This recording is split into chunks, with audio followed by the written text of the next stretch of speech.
하나님의 사랑은 어떤 것일까? 성경에서 가르쳐 주시는데요. 다 부모님의 사랑에 견주어서 우리에게 설명을 해 주십니다.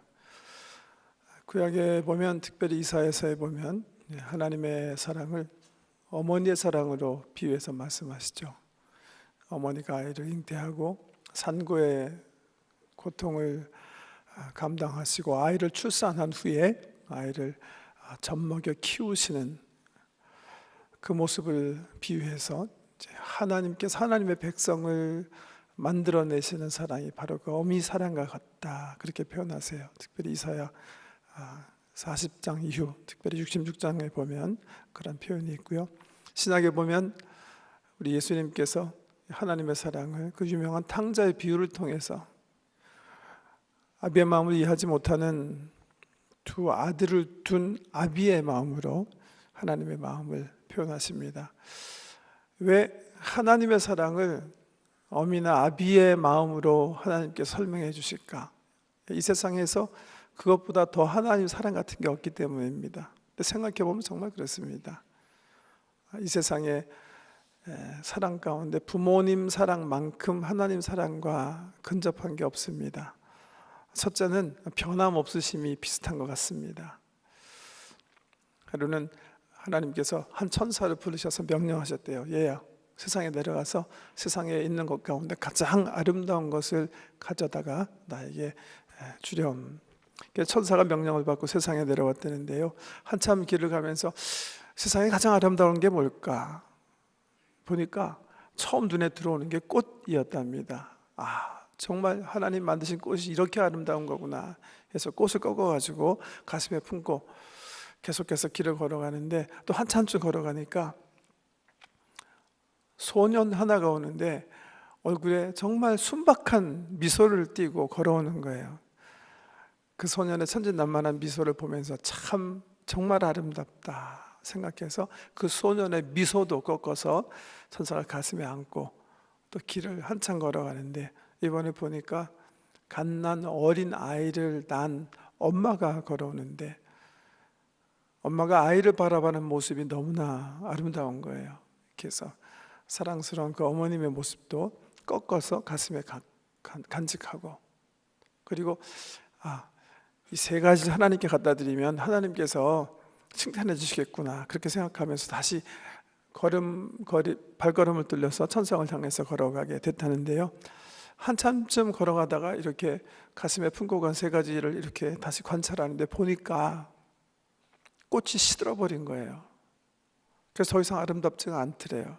천사가 던져버리고 두 가지 가지고서 한참 길을 가는데, 한참 가다가 다시 가슴속에 품은 두 가지 이렇게 살펴보는데 좀 전에 보았던 어린아이의 미소가 더 이상 어린아이가 아니고 이제는 나이가 들어가지고서는 징그러운 그런 미소로 변해 있더래요. 이것도 아니구나 던져버리고, 사랑스러운 아이를 바라보는 어머님의 아름다운 모습을 간직하고 하나님께 갖다 드렸다, 그런 얘기가 있습니다. 부모님의 사랑 참 한결같습니다. 아마 각자가 생각해 보면 그럴 거예요. 자식들이 부모에게 갖는 사랑은 천편, 아니 정말 들쭉날쭉이라고 표현할 수 있다면, 부모님들이 자녀들에게 가진 그 사랑은 정말 한결같은 사랑인 것 같아요. 저는 3달 전에 저희 아버님 하늘나라에 보내는 참 아픔을 맛보았는데요, 57년 동안 저희 부모님들이 저에게 이렇게 베풀어 주신 사랑을 기억하면, 그분들의 얼굴을 기억하면 정말 한결같은 사랑이었다, 그렇게 고백할 수가 있을 것 같습니다. 첫 번째라면, 두 번째는요, 아마 긍휼의 관점에서도 부모님들의 사랑이 하나님의 사랑과 비슷한 것 같습니다. 하루는 우리 예수님께서 제자 공동체에게 용서에 대해서 가르쳐 주시죠. 용서하고 살아야 되는 거. 그 말 듣고 베드로가 조금 잘난 척 하려고 주님께 나와서 이렇게 얘기해요. 예수님, 용서하라고 그러셨는데 몇 번 용서하면 좋은 건가요? 7번 하면 괜찮은 건가요? 이렇게 물어요. 그때 예수님께서 베드로에게 이렇게 얘기하세요. 7번이 아니라 7번씩 70번이라도 너희가 용서해야 된다. 그렇게 얘기하세요. 70번씩, 아니 7번씩 70번 용서하는 게 가능합니까? 하나님만 가능합니다. 같은 사람끼리 범죄했는데 똑같은 사람이 똑같은 범죄를 3번 하면 그냥 때려도 복수해도 됩니다. 그게 인지상정이거든요. 그런데 끝까지 용서해 주시고 품어주시는 그 사랑은 하나님 사랑이에요. 그런데 세상에 살펴보면 그런 비슷한 사랑이 있어요. 그게 부모님 사랑이에요. 부모님 사랑. 부모님들이 자식 대할 때 보면 한 번 실수해도 용서하시고, 2번 실수해도 용서하시고, 3번, 4번, 날이면 날, 달이면 달, 해 거듭할수록 잘못하더라도 감싸주시고 용서하시고 다시 사랑을 회복하는 게 부모의 마음인 것 같습니다. 박목월 씨가 그 사랑을 어머니의 눈물이라는 시에서 이렇게 표현합니다. 회초리를 들긴 하셨지만 차마 종아리를 때리시진 못하고 노려보시는 당신 눈에 글썽거리는 눈물, 와락 울며 어머니께 용서를 빌면 꼭 껴안으시던 가슴이 으스러지도록 너무나 힘찬 당신의 포옹, 바른 길 곧게 걸어가리라 울며 뉘우치며 다짐했지만 또 다시 당신을 울리게 하는 어머니 눈에 채찍보다 두려운 눈물, 두 줄기 볼에 아롱지는 흔들리는 불빛이라는 시로 아름답게 표현했어요. 우리 잘되라고 회초리 드시지만 차마 때리지 못하시고 다시 눈물로 우리를 용서해 주시고 감싸하시는 7번이 아니라 7번씩 70번도 우리를 용납해 주시는 게 우리 부모님 사랑인데 그 사랑이 정말 또 하나님 사랑과 흡사한 것 같고요. 또 한 가지는 하나님께서 우리를 향해서 이 아름다운 우주를 주시고 우리가 하나님 배반했을 때 자기 자신을 우리에게 주셔서 다시 우리를 품으셨던 것처럼 우리 부모님 우리에게 생명 주시고 우리를 키워주셨는데 그것도 모자라서 당신들의 모든 것을 희생적으로 위해서 주시는 희생적인 사랑도 우리 하나님의 사랑과 흡사한 것 같습니다. 어떤 청년이요 교통사고로 두 눈을 잃었답니다. 실명했으니까 얼마나 상심이 크겠습니까? 절망 가운데 살아가는데 하루는 기쁜 소식을 듣게 된 거예요. 어떤 사람이 한 눈을 기증해 주겠다는. 그래가지고서는 당연히 기뻐할 줄 알았는데 이 청년이요 무슨 생각에서였는지 아니 애꾼으로 사는 게 뭐가 그렇게 즐거운 일이란 말이냐. 2눈 다 가져야지 한 눈 가지고선 뭐가 한눈 기증받는데 뭐가 기쁘단 말인가. 아주 잘못된 태도를 일관하는 거예요. 그래서 어머니께서 간곡한 홀어머니가 간곡한 마음으로 아들을 달랩니다. 얘야 애꾸눈이면 어떠냐.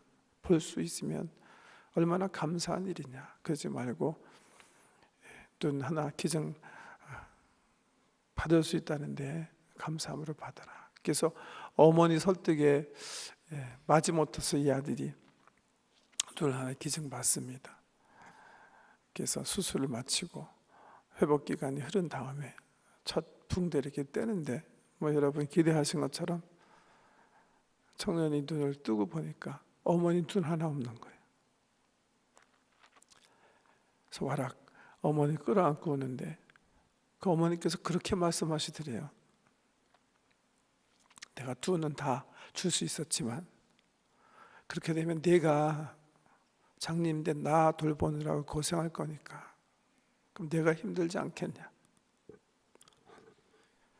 그게 어머니 마음입니다. 주고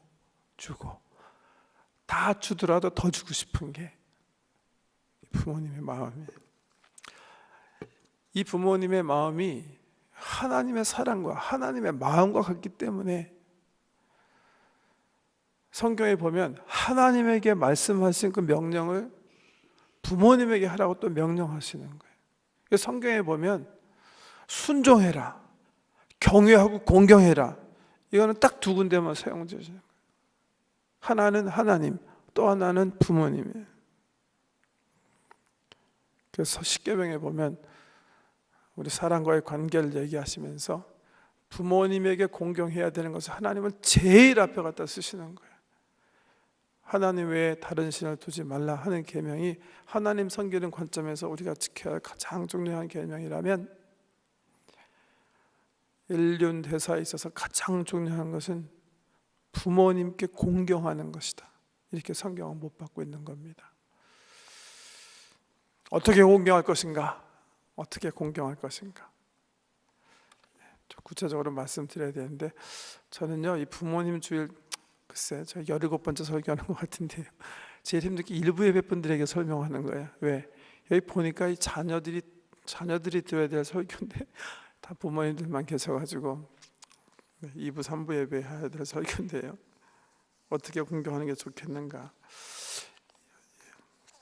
한 5가지로 좀 설명을 드리고 싶은데, 오늘 말씀드리려는 프레임은요, 체프만이라는 사람이 쓴 5가지 사랑의 언어예요. 한 사람이 사랑을 표현하는데 한 5가지 정도가 5가지 분야가 있다는 건데, 그 5가지 구체적으로 생각하시면서 우리 부모님들 섬기는데 적용하시면 좋을 것 같아요. 첫째, 퀄리티 타임이에요. 우리말로 하면 얼굴을 자주 보여드리는 게 효예요. 그게 공경하는 거예요. 내가 내 부모를 중요하게 여긴다는 말은 첫째, 그리고 함께하는 시간을 늘리는 거예요.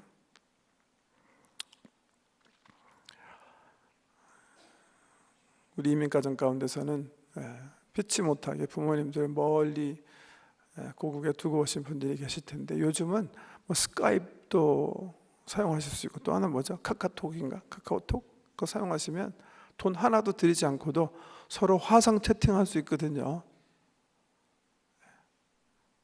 퀄리티 타임, 함께 하는 게 중요하고, 우리가 항상 부모님께 문안하는 게 중요해요. 저는 저희 아버님이 이제 돌아가셔서 참 정말 그런데, 저희 아버님은 아마 이 일제시대 또 전쟁을 겪으셔서 그런지 항상 자녀들이 안전을 걱정하신 것 같아요. 항상 두려움 속에 사시는 그런 모습을 제가 자주 봬요. 그래서 예를 들면 비 오는 날 이제 제가 아버님 뵙고 집에 돌아오면 저 아니라 제 형제들도 그런 습관이 있는데 다시 꼭 부모님께 전화를 드려요. 잘 도착했습니다. 왜? 그 전가를 하잖아. 아버님이 잠을 못 주시는, 얘네들이 눈 오는 날 또 비 오는 날 가다가 사고 나지 않았을까, 그 마음을 제가 늘 지켜봤기 때문에. 그러니까 사실 문안 드린다는 게 어떻게 보면 우리 부모님들의 마음을 그 헤아리는 어떤 인사라 그렇게 생각해요.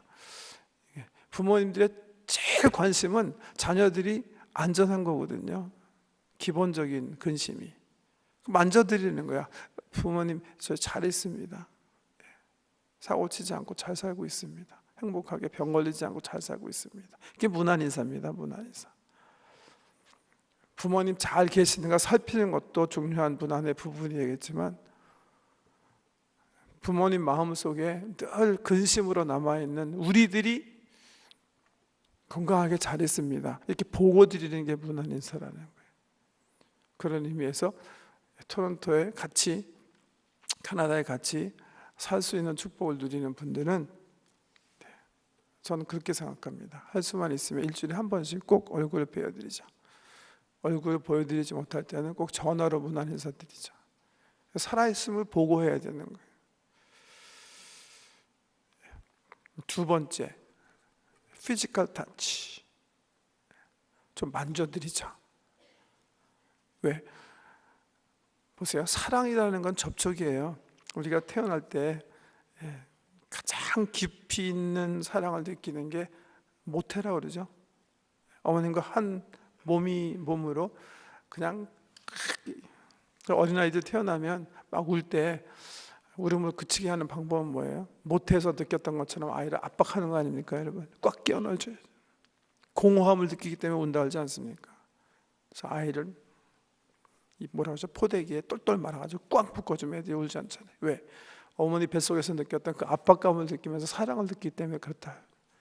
근데 세월이 지날수록 점점 우리가 어렸을 때 부모님 그 품에 안아서 그 사랑을 느끼는 그런 시절이 지나가게 되면 점점 이제 독립해가지고 피지컬 터치가 없어지기 시작하고, 성년이 돼서 결혼해서 이제 남녀가 만나면 다시 어떤 피지컬 터치 속에서 사랑을 느끼게 된다면, 나이가 들면 들수록 특별히 이제 혼자 되셨을 경우에는 소위 이 육체적 접촉이 없어서 existential anxiety, existential loneliness, 실존적 외로움을 느낀다, 그렇게 얘기하지 않습니까? 그래서 양로에 가보면요, 어른들이 이렇게 사역하는 중에 이렇게 만져드리는 거 얼마나 좋아하시는지 몰라요. 어떤 가정에 가보면 강아지는 막 떡곰을 주물르듯이 만지고 하는데, 부모님들은 한 번도 이렇게 만지지 않는 그런 가정이 있는 것 같아요. 자기 강아지 만지는 것처럼, 개새끼들 만지는 것처럼 우리 부모님도 이렇게 좀 피지컬하게 터치해주면 좋고, 안마도 해드리고 다리도 주물러드리고, 얼마나 좋아하시는지 모릅니다. 왜? 기본적인 외로움이 있기 때문에 그래요. 외로움이 만져주는 사람이 없기 때문에. 어렸을 때는 귀엽다고 만지고, 남자가 만났을 때는 사랑스럽다고 만졌는데, 이제 나이 들어서 주름살 치고 처지다 보니까 육체적 아름다움이 없어서 사람들이 만지지 않는 거예요. 그렇기 때문에 육체적인 외로움을 느끼시다는 거예요. 피지컬 터치, 사랑의 표현으로 중요한 것 같고요. 세 번째는 기프트예요. 기프트, 선물 드리는 거예요. 선물도 굉장히 중요해. 왜냐하면 우리 어른들 보면요, 자녀들에게 선물 받은 거를 얼마나 삶의 자부심으로 느끼는지 몰라요. 친구들과 교제하는 거 보면 언젠가는 꼭 말씀하세요, 자녀들에게 받은 거. 그런데 친구가 얘기할 때 받은 게 없는 사람은 너무 자존심 상하는 거예요.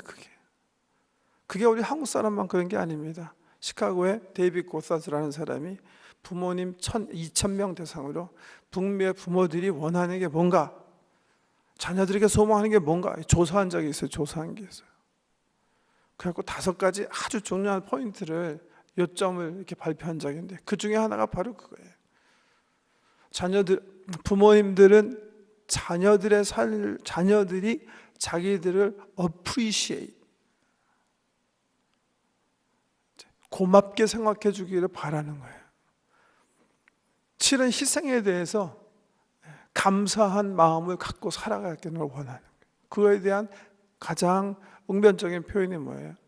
그들의 노고를 감사하면서 저기 때마다, 생일이든 명절이든 그들에게 우리의 사랑을 선물로 표현하는 거예요. 그래서 그분들로 하여금 자식들이 얼마나 자기들을 귀히 여기는지, 고맙게 생각하는지, 친구들과 나눌 수 있게 그렇게 해드리는 거, 이게 굉장히 중요하다는 거예요.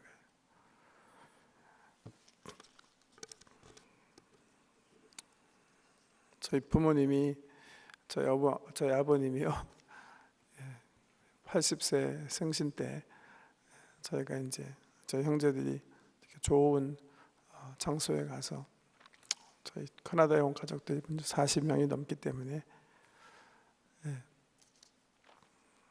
어떤 홀을 빌려갖고 이제 생일을 경축해 드렸는데요. 저희 아버님이 저희 식구들이 정말 잊지 못하는 그런 말을, 고백을 한번 하신 적이 있으세요. 저희 형제들이 항상 이렇게 좀 이렇게 뭐라 그럴까, 힘들었던 거는, 저희 아버님도 어머님도 마찬가지지만 특별히 아버님께 우리가 뭐 이렇게 선물해드리거나 여행 등등 효를 하려고 아버님이 받으시지 않는 거예요. 자꾸 받아, 하지 마라, 하지 마. 됐다, 왜 그러느냐, 왜 쓸데없이 하느냐. 그냥 이렇게 좋은 선물 해드리면 고맙다, 내가 잘 입을게, 그러면 좋은데 하지 말아라, 왜 이거 하느냐, 자꾸 그러시는 거예요.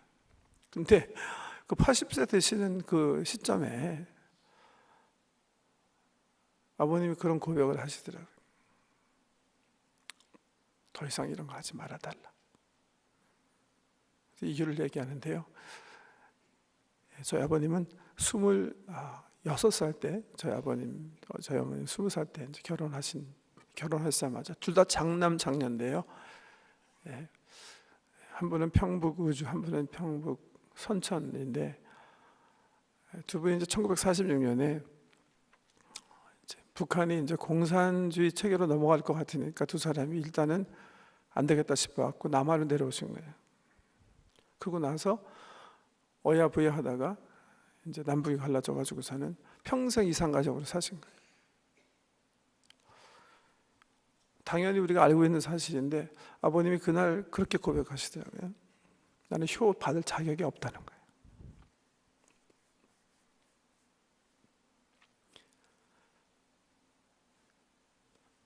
자기가 못했으니까 하지 말라는 거예요. 그래서 제가 그 이유를 이제 알게 된 건데, 그럼에도 불구하고 그게 아니에요. 왜냐하면 저희가 무슨 옷을 사다 드리든지 앞에서는 절대로 이런 거 하지 말아달라 하시는데, 그렇게 밀어놓으세요. 안 입고. 근데 우리가 간 다음에는 어머니 말에 의하면 그것을 입고 거울에 서서 보고 또 갈아입고 그 다음날 다시 입어보시고, 외출하실 땐 꼭 자녀들이 새로 사다 준 옷을 가지고 외출하시는 거예요. 작은 선물이라도 우리 부모님들이 우리의 사랑을 자기들 친구들 앞에서 자랑스럽게 자랑할 수 있도록 선물 드리는 거 중요하고요. 네 번째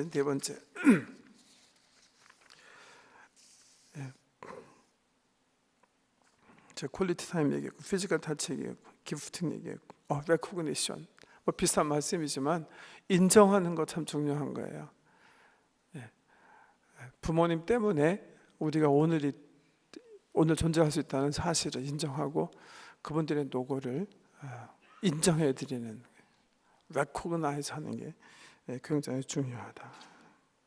그래서 말로 또 선물로 또 실질적으로 사람들 앞에서 부모님을 자랑스럽게 생각하는 게 참 중요합니다. 여러분 뭐 유명한 사건 기억하시죠? 링컨도 그랬고 윌슨도 그랬는데 뭐 링컨 얘기 해드릴게요.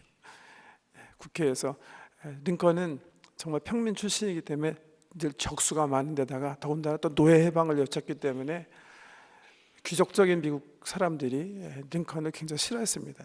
원숭이같이 생긴 놈이 뭐 이러면서 막 놀려대기 일쑤였는데, 하루는 국회에서 링컨에게 그렇게 도전했대죠. 너가 하는 짓은 늘 그런 이유가 있는데 그 이유는 다른 게 아니라 네 아버지가 구두 만드는 사람이었기 때문이 아니냐.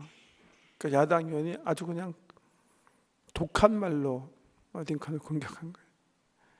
그때 링컨이 이렇게 행세했대죠. 나의 귀한 아버지를 상기시켜 주셔서 너무 감사합니다. 오늘 내가 있으면 우리 아버지 때문인데, 한 가지 당신이 모르는 사실인, 잘못한 사실인데, 우리 아버지는 구두를 만든 사람이 아니라 구두 수성공이었습니다. 나는 그 아버지처럼 이 세상에 자랑스러운 사람이 없습니다. 이렇게 고백했다는 유명한 그 고백이요, 그 국회를 숙연하게 했다고 하지 않습니까? 오늘 나를 있게 해준 그 어머님 아버님, 걸어온 삶의 발자취를 귀히 여기고 그들의 공로, 그들의 섬김을 인정해 주는 거, recognition 중요하고요. 마지막으로는 act of service, 비슷한 말씀이 되겠습니다만은 효는 행입니다. 또 한 가지 꼭 덧붙여서 말씀드리고 싶은 게, 자녀가 행복하게 사는 게 중요하다, 그렇게 말씀드리고 싶어요. 성경에 보면 잠언 23장 24절, 의인의 아비는 크게 즐거워할 것이요 지혜로운 자식을 낳은 자는 그를 인하여 즐거울 것이라. 좀 아까 데이비드 고사드 시카고의 가정 사역 연구소 소장 말을 했는데요. 그분이 부모님들이 자녀를 향해서 원하는 소망이 뭔가 5가지 발표했는데, 넘버 원이 뭔지 아세요? 넘버 원, They want their children's happiness예요. 부모님들이 원하는 거는 다른 무슨 뭐 선물 받고 사실은 뭐 효 받고 뭐 하는 그런 게 아니라, 그들의 마음속에 사실 가장 중요하게 자리 잡은 거는 내가 키운 자녀들이 행복하게 잘 사는 거예요. 효의 가장 근본은 그래서 우리 성경에서 말씀하신 바 우리가 하나님 앞에서 의롭게 사는 거예요. 지혜로운 사람으로 행복하게 사는 거예요. 그때 부모님의 마음이 기쁘고 즐거운 거예요. 자기 스스로 불행하게 살고 사고치고 스스로 자기 삶을 저주하는, 그래서 우리 한국의 우리 조상들의 가르침에 자기 자해하는 놈이 제일 불효라고 그러지 않습니까? 부모님 앞에서 항상 자랑스러운 그리고 행복한 그런 자녀가 되어야 되는 거예요. 우리 일부 예배 드리시는 많은 분들의 부모님들이 하나님 나라 가셨는데, 여러분 그 관점에서 이 마지막 기억하셔야 됩니다. 지금 하나님 나라에 계신 우리 부모님들이 우리 보면서 원하는 것도 바로 거라고 생각해요. 우리가 행복하게 사는 거 원하는 거예요. 잘 사십시오. 가정 안에서 행복을 누리시고 삶을 통해서 의미롭고 멋진 의로운 사람의 삶을 사셔야 돼요. 우리 부모님께 우리 부모님의 마음을 즐겁게 해드리고 효하는 가장 중요한 부분이라고 생각해요. 건강하게 사시고 내 삶을 잘 갖고 와서 부모님들의 그 이름이, 그분들이 세운 가문이 우리들이 세운 가정과 가문들을 통해서 영광스럽게 빛나도록 하는 게 효의 기본이라고 생각합니다. 말씀 그만해야 되겠어요.